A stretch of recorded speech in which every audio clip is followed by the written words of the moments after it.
لا أقسم بيوم القيامة ولا أقسم بالنفس اللوامة أيحسب الإنسان أن لن نجمع عظامه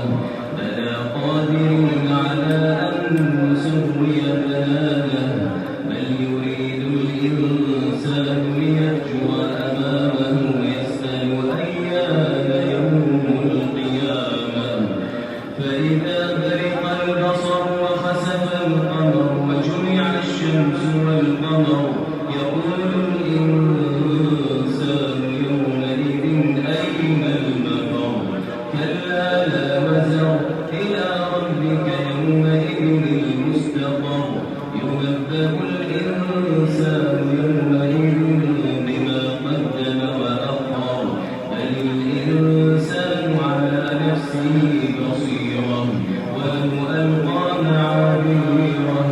لا تحرك به لسانك لتعجل به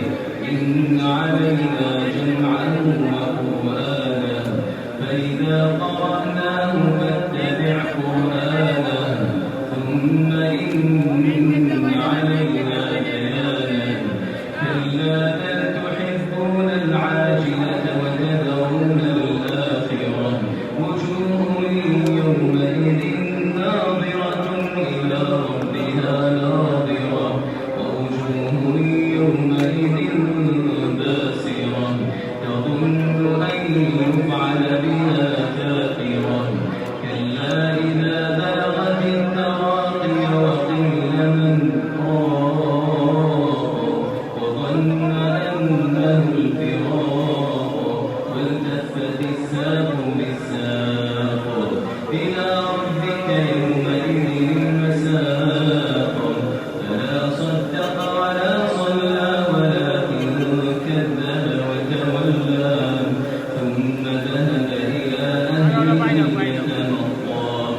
أولى لك فأولى ثم أولى لك فأولى